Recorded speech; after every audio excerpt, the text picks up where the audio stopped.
So today we have Prayaag, who will be talking about unfitting ellipsoids to random points. Right, thank you everyone for having me. Today I'm going to tell you about something called the ellipsoid fitting conjecture. I'll talk about some partial progress to resolving this conjecture based on joint work with Paxton, Turner, and Alex Wine, and I'll try to share some ideas on how we might resolve the full conjecture and hopefully inspire somebody here to solve it.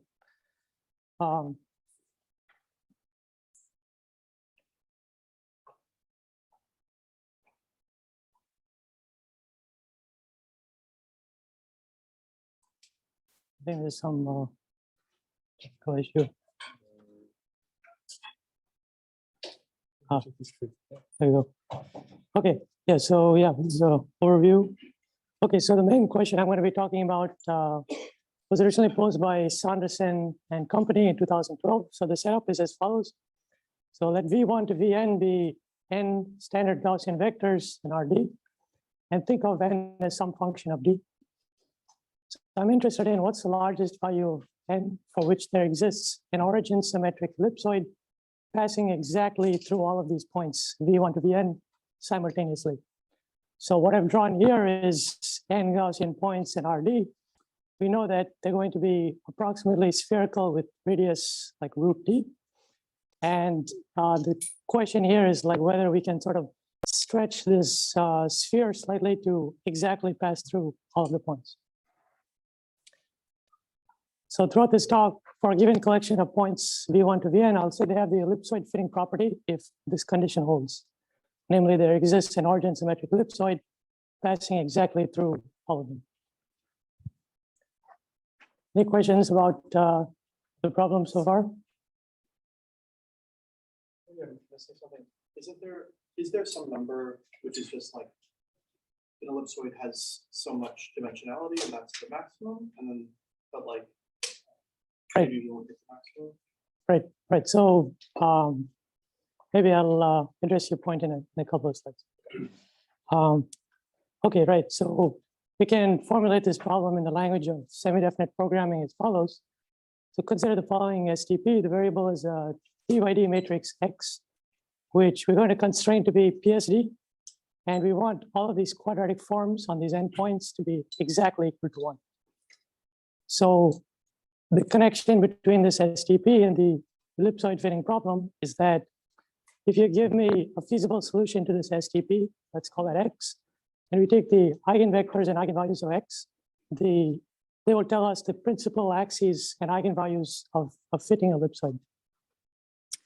So one thing I want to clarify here is that this exact equality is important in this linear constraint. So if I were to replace it by a less than or equal to, that would amount to computing an ellipsoid which contains the points, which is sort of trivial to do.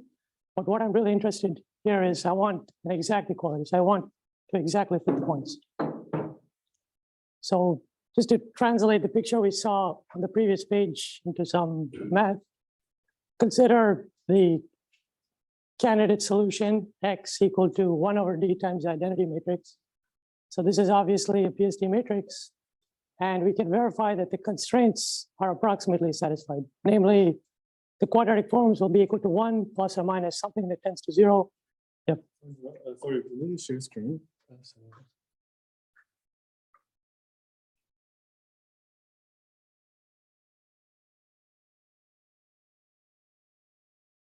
Right. Sorry about that. Yep. Okay, so the point is consider this multiple of identity. It's obviously PSD, and it approximately satisfies the linear constraints. And we're interested in something stronger. We want an exact solution.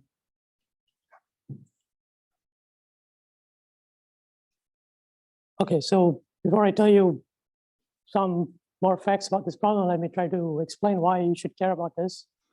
I'll tell you 3 reasons. So, I mean, one, it's just a basic question in high dimensional probability and convex geometry. I think it's a beautiful problem in and of its own right. It was originally posed by Sanderson et al. I'll tell you more about this work in a bit. So the second reason is that this ellipsoid fitting problem is related to the performance of some STP-based algorithms for these 3 average case problems. So these three problems, I won't tell you the details, but basically they're of the form where you're taking noisy measurements of some structured signal and you're interested in recovering this structured signal in polynomial time. And there's some hypothesis that for these problems, among polynomial time algorithms, STPs are optimal. So therefore, it's of interest to be able to characterize when do these STP-based algorithms succeed and when do they fail. Okay, so the third reason this is an interesting problem is that if you think back to the STP I just showed you, proving the existence of a fitting ellipsoid amounts to proving that a STP with random linear constraints is feasible. This is the same kind of problem one would solve in an average case sum of squares lower bound.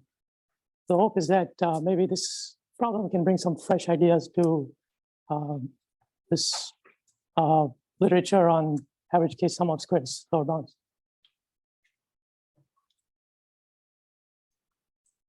Okay, let me give you three pieces of intuition to start thinking about this problem. So the first is a positive result. So suppose that n is less than or equal to d plus 1. Then it's known that with probability 1, these points will satisfy something called the convex hull property. I won't tell you what that is. It's some easily verifiable deterministic property which implies the ellipsoid fitting property. So the takeaway is that when n is smaller than d plus 1, with probability 1, the ellipsoid fitting property holds.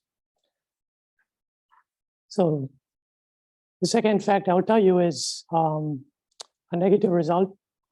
So suppose I take this STP and I relax it by, instead of constraining X to be a PSD matrix, I only constrain it to be symmetric. So now we just literally have a system of n random linear equations in symmetric matrix X. So this X is parameterized by roughly d squared over 2 unknowns, like its upper triangle. So it's not hard to show that when n exceeds d times d plus 1 over 2, which is the number of upper triangular entries of a symmetric matrix, this linear system alone will be infeasible with probability 1. And since this is a relaxation of the original STP, that implies there is no fitting ellipsoid. And the third fact is this monotonicity property. It's if you consider the probability that n points have the ellipsoid fitting property, it's monotone, non-increasing in n. That is to say, if I just add more points, the probability that there exists a fitting ellipsoid cannot go up. So I told you a positive result, a negative result, and sort of what might happen in between. So can represent this pictorially. So dark green indicates, okay, so this axis is n increasing from left to right, n smaller than d plus 1. We know that ellipsoid fitting holds with probability 1, n bigger than roughly d squared over 2. We know that ellipsoid fitting fails with probability 1. We know it transitions from 1 to 0 somewhere in between. And the question is what happens in this big region in the middle. I'm going to show you that in 2 slides. Just 1 slide. Okay, so right, so we can just run this simulation. So let me explain what's going on in this plot. So on the vertical axis is n, the horizontal axis is d, the dimension. And for every cell of this plot, it corresponds to a pair n comma d. And what we can do is generate 10 independent instances of this ellipsoid fitting problem and just compute the fraction of those instances for which there exists a fitting ellipsoid. So here, the color white indicates 10 out of 10 trials were successful. That is 10 out of 10 had a fitting ellipsoid. Black indicates 0 out of 10. So none of the 10 trials had a fitting ellipsoid. And what I plotted here in green is this function n of d equal to d squared over 4. So you can see a pretty clear phase transition behavior occurring at this d squared over 4. So when n is smaller than d squared over 4, that corresponds to sort of to the right of the curve. We see all white. And n is bigger than d squared over 4, we see all black. So can you be sure what the answer is? Yeah. So yeah, like how do I know it's 1/4 and not 1/4? Just do it an instance. How can you tell if it's literally an ellipsoid that goes through them? Like, Oh, we can just solve the STP. you can tell it exactly. Right. Okay, so what we can do is we can And test. presumably, if they're all rational points, like there won't be. Right? Or maybe there will be. I mean, they're not going to be rational for Gaussian, but you know what I mean? Like, you can't solve this STP exactly. Right. So yeah, so in the simulation, I've just solved the this solved it up to some precision, right? So, but what I'll say is this ellipsoid fitting problem, it's got some robustness to the underlying Gaussian distribution. Like, it's not completely tied to this Gaussianity. So even if you work with truncated Gaussians or some reasonably nice class of distributions for which you have finite precision, then we expect to see similar phase transition behavior. So, just maybe a comment on this thing. So, first of all, I think it's not clear that if you have a distribution supported only on rational points, right? Even this d square over 4, for example, would work, right? Right. So that's the thing that Ryan was pointing out. I see. And I think your precision issues, I don't think they go away if you assume that the points were rational. I see. Because they come from like the SDP solvers. Right. Yeah. Okay. So take this simulation with a grain of salt. This is just trying to get, the point of this talk is not simulations. It's just to gather some intuition for what might happen. The positive result of the convex hull is like literally true. Yeah. Is it true for any functional points or is it just Gaussian? No, it's okay. So there's some deterministic property called the convex hull property. This the sufficient condition for the ellipsoid fitting property. And we know that for Gaussian points, they satisfy this convex hull property with probability 1. And probably some non-Gaussian distributions would also satisfy it with high probability.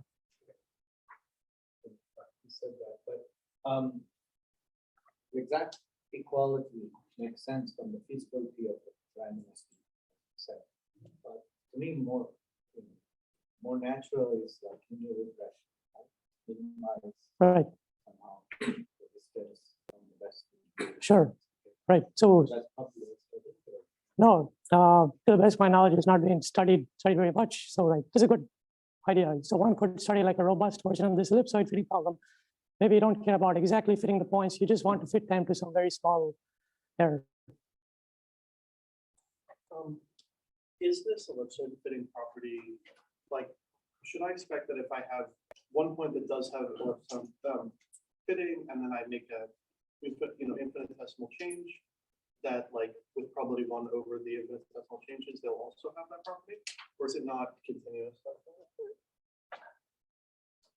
Yeah, I think that should be the case. Like this, it's already dependent on like the robustness of this STP. Like what you're asking is like, okay, if I have an STP, which I know is feasible, and then I perturb one of the constraints by some small amount, yeah, I think we would expect.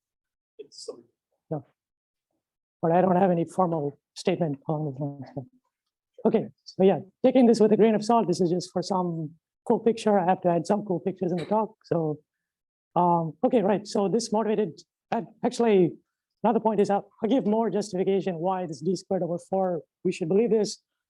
And it doesn't depend on any experiments.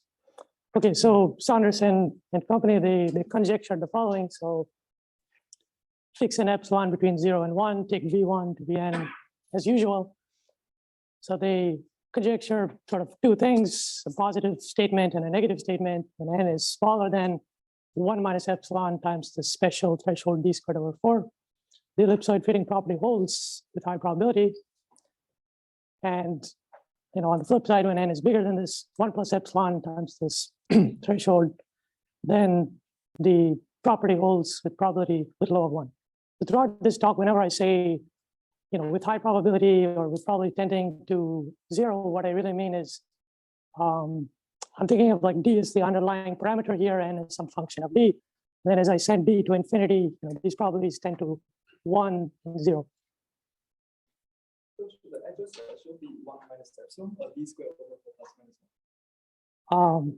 Yeah, I don't know. So I've sort of left it sort of rough here. So this is 1 plus minus epsilon version, but yeah, I don't know what's the conjecture at like a finer scale, like how sharp how sharp the phase transition around this d squared over 4 is.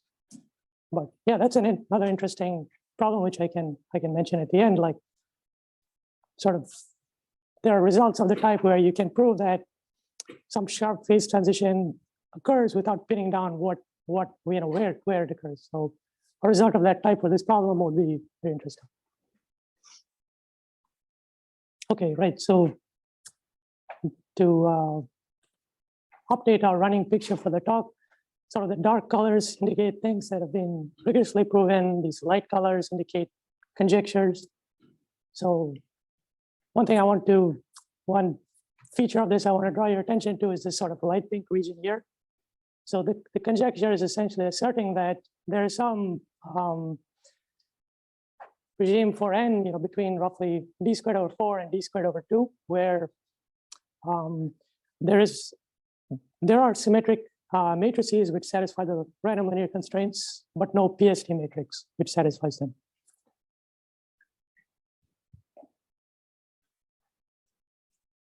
Okay, so let me tell you some relevant work. So in this original work of Saunders and et al., it is shown that for any epsilon positive, when n is smaller than d to the 6/5 minus epsilon, the ellipsoid fitting property holds.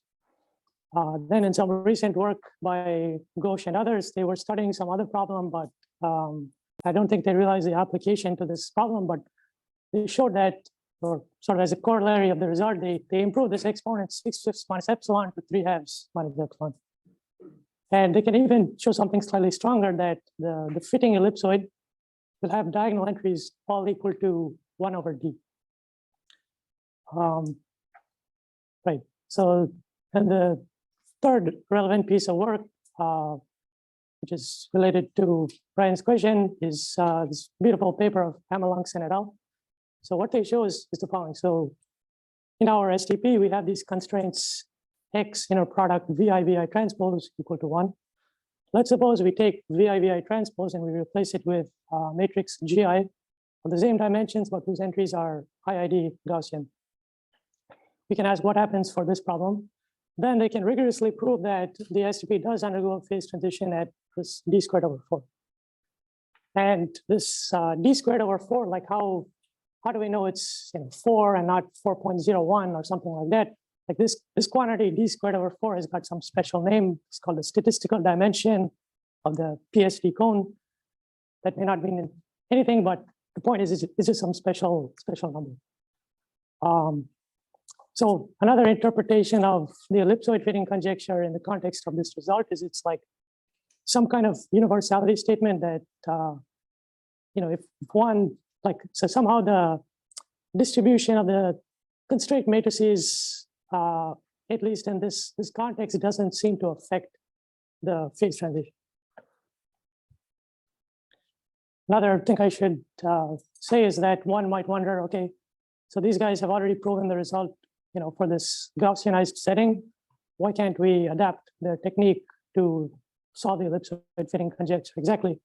It turns out their proof technique is like very dependent on this IID Gaussianity. And it seems not possible to adapt their technique.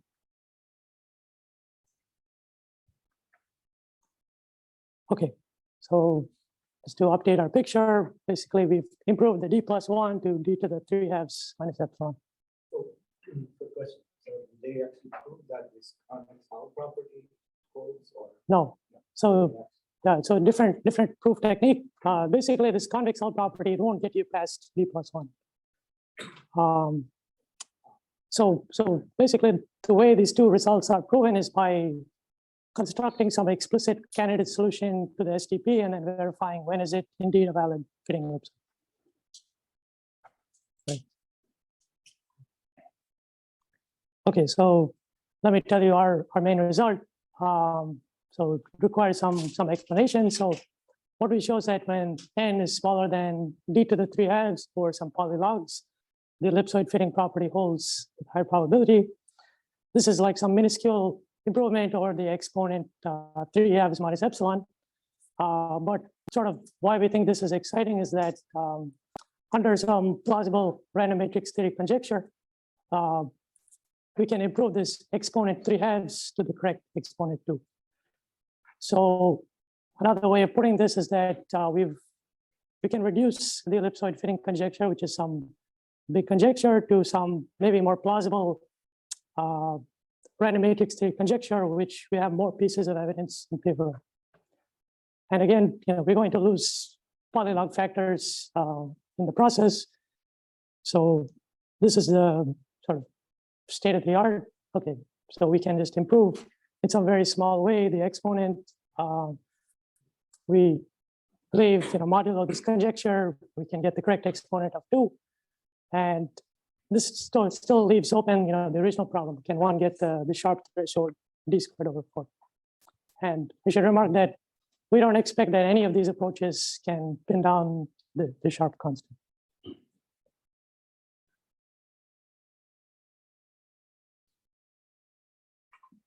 Okay, right. So our approach, we build on this original work of Saunders and et al. We give some sharper analysis. Again, it's based on analyzing some explicit candidate solution to the STP.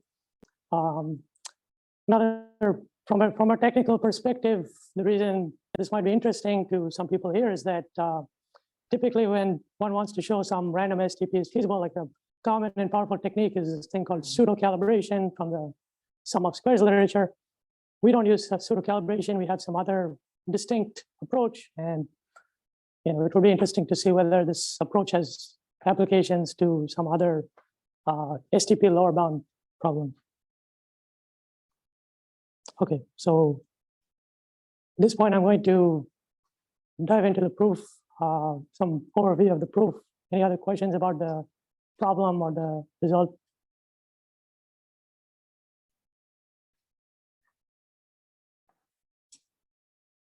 Okay, right. So here's the theorem we want to prove. As I said, the approach is we're going to come up with some candidate solution to the STP and then verify when is it indeed a valid solution. So we're going to be analyzed. So this candidate construction is called the least squares construction. So I'll denote it by XLS. So let me introduce some notation so I can explain what it is. So we're going to define this linear operator A, which takes as input a d by d matrix X, and it just evaluates these n quadratic forms and stacks them in a vector. So repackaging the STP in this more compact notation, we want to find an X which satisfies this linear system, and we also want X to be PSD. So the natural thing to do is define X least squares to be the pseudo inverse of this operator A, applied on the all ones vector. So just some intuition here. So if we look at this linear system, it's going to be some underdetermined linear system. So this XLS is like, it's picking out a particular solution to that underdetermined linear system, which will have many solutions. And the challenge is to show that this matrix is PSD for some large value of n as close to d² as possible. So one might wonder, okay, why should we expect this least squares construction to be PSD at all? So it's clear that it satisfies the linear constraints. Why would it be PSD? So it turns out that one can do some manipulations and show that this least squares projection is approximately a projection of this matrix we saw before, 1/d times the identity, onto the feasible set of the linear system. So we know that 1/d times the identity is like, it's clearly PSD and it's approximately feasible for the linear system. And this least squares is taking that thing and sort of projecting it. And hopefully in the process of projecting it, we won't introduce a negative eigenvalue.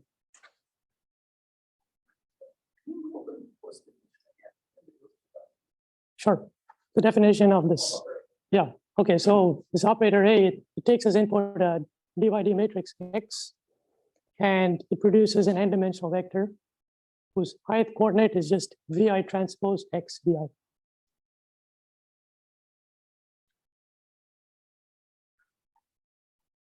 So it's just the operator that it's just evaluating the n constraints, the n linear constraints, and we want this these n constraints to all be equal to 1.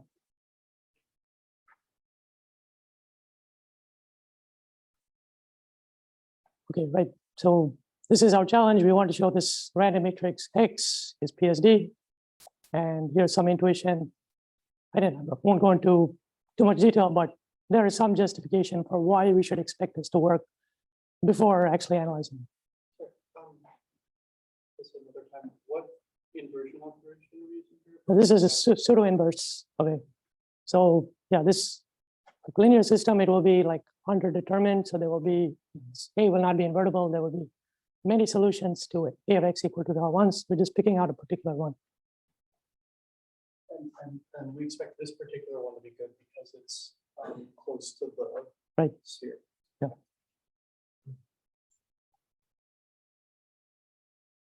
Okay, so let me tell you how we managed to show that this matrix is PSD. So I have to tell you a few more pieces of notation. So the first piece we saw on the previous slide, we have this operator A. Its adjoint A star is going to be a map from Rn to Rd by D. And it takes a pretty simple form. It takes as input an n-dimensional coefficient vector C. And A star of C is just a linear combination of these rank 1 ordered products. Then third piece of notation I have to tell you is the product of these two. So A star can be identified with an n by n matrix whose ij entry is Vi in a product Bj squared. That's some kind of gram matrix with like a squared kernel. So if we recall the expression for x least squares, it's pseudo inverse of A applied on the R1s. We can use some formula for what the pseudo inverse looks like. It's just A star times A star inverse. We apply this thing on the R1s vector. So in summary, x least squares is going to be a matrix of this form. It's some random matrix. And this coefficient vector C is given by this A star inverse applied on the R1s. So the technical challenge in showing that this thing is PSD is that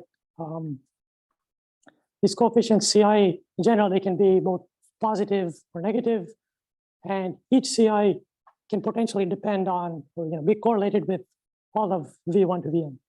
So even though this is like a sum of identically distributed random matrices, there's some complicated dependency between the coefficients and the matrices. So we cannot just use like some standard off-the-shelf results to analyze it. This type of drop model talking about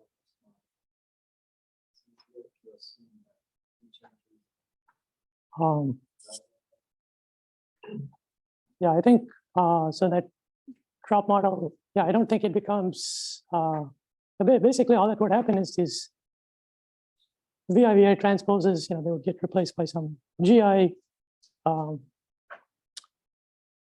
Yeah, so I don't think the drop model is significantly easier to analyze this thing for. And their proof is by some different method. Okay, so I know there's some hairy notation and stuff, but the key takeaway is, okay, we have a matrix X least squares. We want to show it's PSD. It's our matrix, which looks like this. Okay, so, inside the definition of X least squares, we've got this complicated thing, A star inverse. So A star is some random matrix. I don't know explicitly how to invert it. So what we'll do is we'll try to think of A star, this random matrix, as like its expectation minus a random deviation. So define M to be the expectation of this A star. Define delta to be the difference between A star and its expectation. And so now we just shuffling notation here. Let's replace A star by M minus delta. Okay, so now we have this M minus delta inverse. What we can do is we can expand this thing, this matrix, as a power series, like centered about the matrix. And so skipping some technical details, one does this power series expansion and simplifies. The output is something fairly nice. We obtain that x least squares is some positive multiple of a sum of three matrices. So don't worry about the specific form of these three matrices for the moment. Basically, we've got x least squares is a positive multiple of x0 plus x1 plus x greater than or equal to 2. Do you need that the spectral norm of delta is small enough for this? Yes. power series expansion? Yes. Yeah.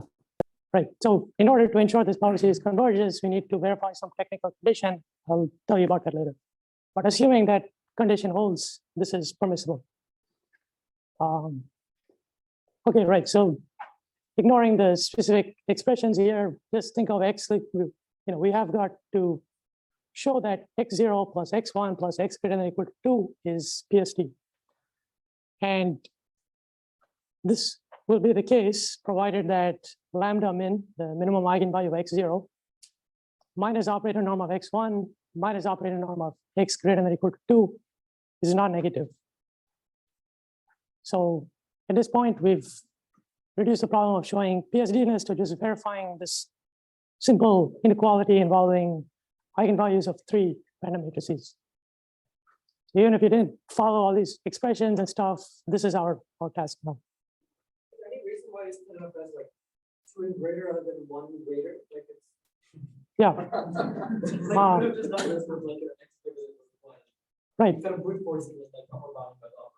That's right. That's right. So basically, what happens is, suppose we sort of truncate at one step earlier, we'll get like a worse. Okay, so let me tell you what's going to happen in the future. So basically, we can show that.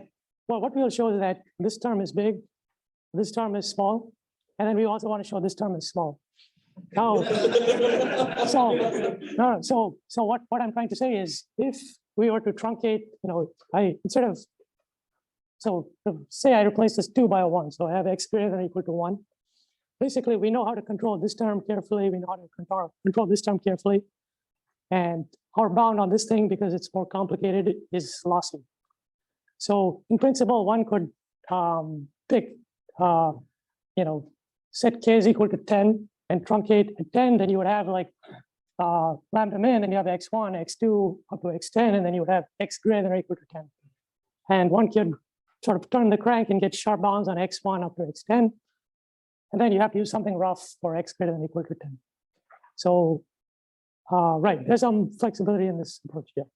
But you're probably doing only the constant or shading up in the log line. No, we actually gain in the exponent. Really? So basically what Summation 3 to infinity. That's it. then we believe that we can improve, d to the 3/2 to d to the 5/3. Oh, wow. And if one continues to turn this crank, like truncate at higher and higher levels, then you can approach the exponent too.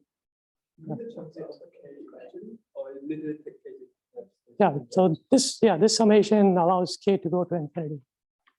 So what would k need to be to get to d squared or d total d squared? What's this conjecture? Yeah, so It's logarithmic. So basically, if you want to get to the exponent d to the 2 minus epsilon, you need to set k here to be, like you need to truncate at 1 over epsilon. So you need to find some means to control the first 1 over epsilon terms sharply. And then the tail can just be controlled by some rough thing. So just for, ultimately we want to not play the game of, improve 3/2 to 3/2 plus 0.01. So this is just like one, we just sort of cut it short and said, okay, here's like a simple framework. This random matrix theory conjecture sort of pertains to the norm of this guy. We have some reasons why we believe our bound is lossy and how to sharpen it. You can actually prove we have. Yeah, I don't. Conditionally. Unconditionally, yes, we believe it's possible. I don't have like a proof typed up, but based on like some handwritten calculations, yeah, we believe 3/2 can be improved to 5/3. So for the purpose of this talk, let's just say 3/2 is what we can achieve. It seems very likely we can improve, say 3/2 to 5/3, and we have some slightly less confident, but still fairly confident belief that something very close to 2 can be achieved.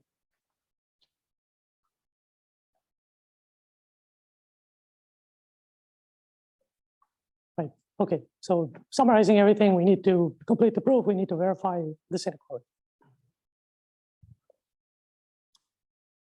All right, so for a moment, just ignore these technical lemmas. I'll explain them in a second. The main takeaway is, right, this is the inequality we want to show. We're going to show that, this is omega n, this thing is little of n, this thing is little of n, and that the power series converges. You assemble all these things together, we can conclude PSTness. So now each of these lemmas will sort of correspond to each one of these steps. So the first lemma, we can verify this technical condition that ensures the power series converges. And we need this constraint that n is smaller than, say, d squared over some polylogs. So that's not the bottleneck for analysis. So lemma 2 is pretty easy. We can just directly analyze lambda min of this thing. We can show it's omega n with no constraint on n. Lemma 3, we can show this first term here is also small, provided n is smaller than d squared over some polylog factors. And then we have some rough bound, which is the lemma 4. We can only show for now that lemma 4, sorry, this tail term is small when n is smaller than d to the 3/2 or some polylog. So just to summarize, like the convergence of the power series, these first two terms, these are not problematic. The only bottleneck in analysis is controlling these tail terms. Lemma 3 fails if n is squared. We believe, maybe the one who's very clever, these polylogs can be shaped, so maybe you can get actually order d squared, but we are very confident that you cannot get d squared over 4 by this order.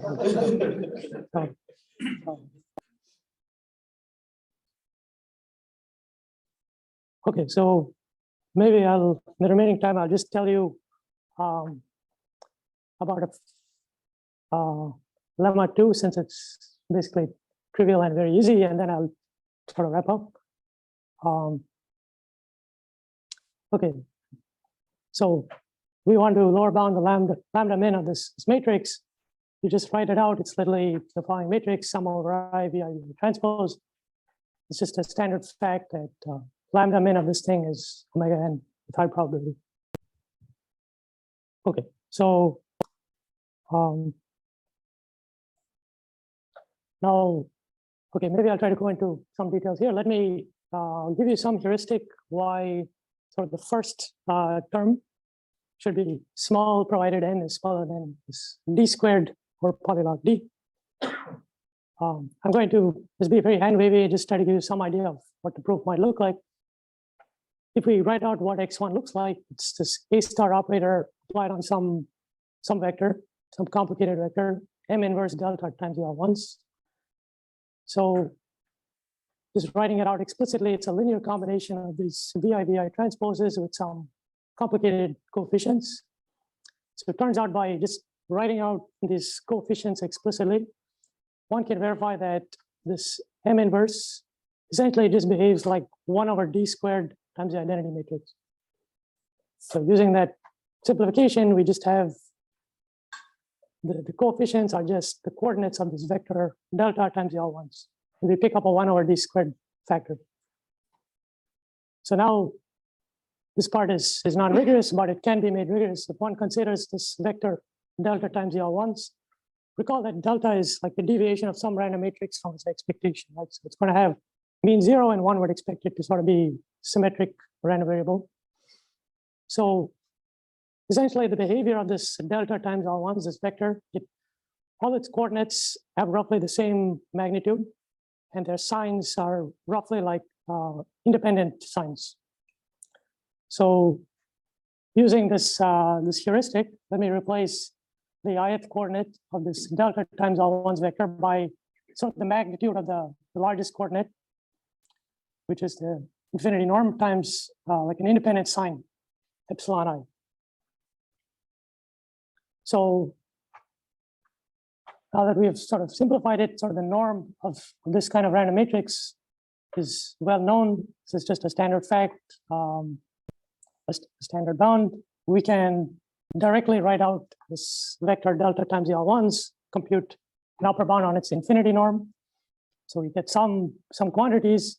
You just multiply these three quantities together, and what you'll find is that the operator norm is bounded by n times something which is little of 1 when n is smaller than this d squared over polynomial. And so the technical challenge is, like, I cheated here, right? I made some heuristic simplifications. The technical challenge is to sort of make that rigorous. Okay, so sort of what I had alluded to before is, so consider this this lemma 4. So this pertains to the tail of the tail term that we're trying to control. What I've stated here is some general version of the lemma which permits one to truncate at a general truncation point, not just truncating at p is equal to 2. The only thing I want to show you here is that if we truncate at larger and larger values, this exponent 2 minus 1 over p approaches 2. But the missing traces like this x1, x2, x1 over p. Yes. Or we've taken care of x1, so x2 to xp. Yeah. And okay, yeah, I won't have time to explain why you should. We expect to be able to control this x2 to xp more carefully, but basically the heuristic is like some more messy version of what I've done here. We have some other piece of evidence why it should be true, but let's just call it a day. So the summary is, here was the key inequality we wanted to verify. Showing PSDNS of this matrix boiled down to 3 eigenvalue bounds. The bottleneck of our analysis was this tail term. And again, putting it in a picture, this was the summary of the talk. Let me maybe tell you about some open problems. Okay, so one thing to do is to sharpen this analysis of our specific construction, but we don't expect this to resolve the conjecture of precisely. So what makes it challenging to sort of prove this ellipsoid fitting conjecture is that somehow one needs to reason about the feasibility of some random STP without like explicitly constructing some solution, right? Like it seems unlikely that one can be lucky and just guess what a solution looks like that is a valid solution all the way up to d squared over 4. So hopefully, if somebody resolves this main conjecture, I think it would teach us something very interesting about STPs. As I mentioned, this least squares construction, it's sort of possible to make it something well defined for other STPs with random linear constraints. So it would be interesting to see whether it has any other applications. As I had mentioned earlier in the talk, maybe this ellipsoid fitting conjecture is like a special case of some general universality result. So a lot of times when we want to prove some random STP is feasible, we have to tailor the proof to the specific distribution. It would be nice if we could just like prove a theorem for the Gaussian version and then have some transfer theorem that applies to some broad class of interesting distributions. Last thing I'll mention is it turns out that this least squares construction, like numerically, it does pretty well. Like it seems to be able to find approximately fitting ellipsoids,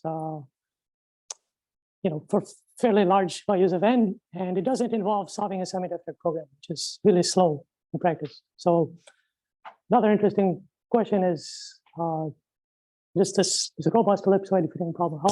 How fast can you solve this problem? And this last problem doesn't have anything to do with the random Gaussian setup. It just applies even for deterministic points. So yeah, let me conclude the talk here. Thanks for your time.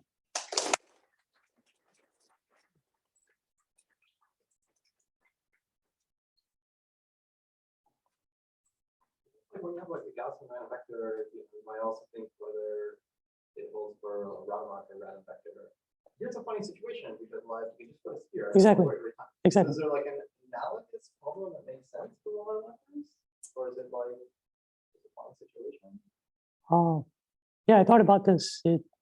For now, I can just say it's a funny situation, but yeah, it would be, no, it would be cool to try to find some analogy of what you're trying to do instead of Gaussian, some kind of distribution where the sort of norm or the vectors from that distribution have some non-trivial fluctuations. If you try running the proof for Rademachers, does it like work? Does it work? Yeah, I think There's another question. Like, when do you expect the least square solution to work? Like, does it work in the Gaussian constraint matrix case?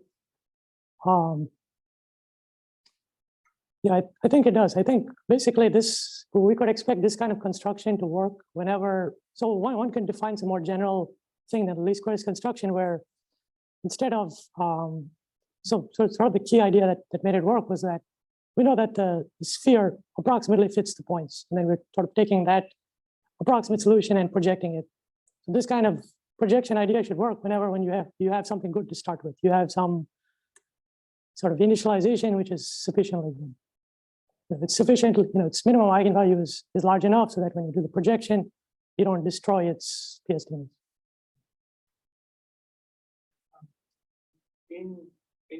In like simulation, does the least squares point? Like, I think I know. what's the threshold for the least squares point? Yeah.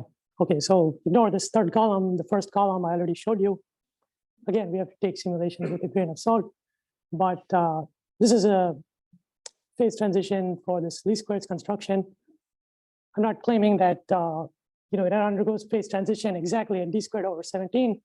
The main point is that it does worse than the actual STP, and we don't expect it to be able to get. There's Re- a substantial close. region of C for Yeah. which there exists something, but it's not this one. And then basically in this column, we said, we just came up with some other vague idea. And we said, okay, how well does this do? And it turns out that we can sort of come up with some explicit construction, which does strictly better than least squares and is strictly worse than the STP. So the point of this is to show that least squares is strictly worse than the STP. Is it like having tried simulation with another norm projection? It's not like L. No, I haven't tried For it. the sake of calculations, like L. Yeah. Yeah, it's a good idea. We didn't try it, but it would seem like maybe doing something other than L2 could work. So this is mostly like a suggestion, just like others in this way. So there is a similar construction that appears in the analysis of matrix completion problem. Yeah. Where people construct a dual solution. Yes. The code is almost entirely the same. Yes. Except that you don't have VI transpose. You often have like linear constraints. Right. And there, the construction of this matrix, the PSD matrix, is a little bit different. They have this golfing scheme where they do alternating projection. Start from identity, project on the linear right. subspace, and then project in the PSD cone and repeat. Right. And then they argue that this process somehow converges to a PSD matrix. Right. Did you try anything like that? Yeah, we thought about this golfing scheme. I mean, it seems plausible that it can work. I guess like one difficulty we encountered is like this golfing, like here we're interested in exactly feasible solution, right? So this golfing scheme will never give you an exact solution. It'll just get you very, very close. So there's one part of the analysis, like if you get very, very close, you eventually have to prove that, okay, if I have a very close solution, I should be able to perturb it slightly to get an exact solution. And this part is sort of a tricky thing to do. This goes back to like the precision issues from earlier. Yeah. The way to resolve that is to say like, all right, I solve my STP and I see what the minimum eigenvalue of that solution is, and then essentially what you would do is you find the pseudo inverse of your operator on like essentially the deviation from one, all of them ones. Yeah. And it's basically solving a random system. Yep. Yeah, I see what you're saying. Yeah, it's a good idea. We didn't do that, but one could try to do that to sort of bolster more support for this for simulation, like compute. Not only is this thing PSD, but is it robustly PSD, and moreover, can it, it's robustly PSD and approximately feasible if one even sort of fixes this approximate linear constraints to be exact. Can one ensure that one doesn't destroy the PSD? Yeah, good idea. It is probably robustly PSD, the point. Yeah.